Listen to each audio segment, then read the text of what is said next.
Monsieur le maire, chers collègues, donc je fais une intervention lyonnaise cette fois. En mai 2015, la société Nexens, anciennement EGAP de Lyon, a cessé ses activités de production, libérant par la même occasion 85 000 m² de terrain sur son site de la rue Prégaudry, au nord de la ZAC des Girondins, dans le 7e arrondissement.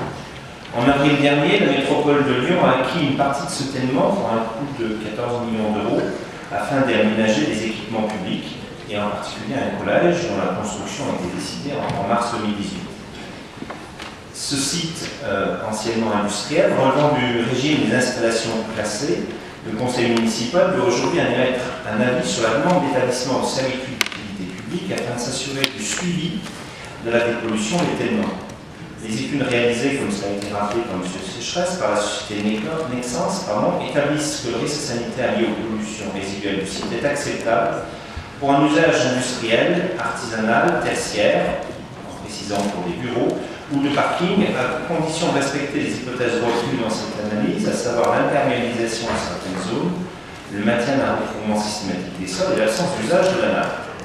Je dois avouer, malgré les explications de M. Sécheresse, que l'usage du terme acceptable quand on parle de pollution des sols est somme toute relativement inquiétante, tout au moins pas rassurante. Surtout quand ce terme est associé aux prescriptions écluses dans le rapport, taux de ventilation des bâtiments, fréquence d'exposition, imperméabilisation des sols, afin d'empêcher le lessivage des sols par infiltration d'eau pluviale pouvant conduire à une pollution de nappe phréatique. Sur cet ancien site industriel est notamment envisagée la construction d'un nouveau collège, ainsi que le nouveau campus de 20 millions. Monsieur le maire, pouvez-vous nous apporter plus de précisions sur la qualité sanitaire des sols de ces parcelles? Par ailleurs, avez-vous des garanties de l'ancien propriétaire vis-à-vis de la prise en charge d'éventuels frais supplémentaires de dépollution dans l'avenir? Au-delà de ce dossier précis, Monsieur le maire, Monsieur le président de la métropole, la ville de Lyon et la métropole de Lyon ont-elles des services en interne en charge du suivi et des contrôles des anciens sites classés, ou se déchargent-elles sur les services de la préfecture?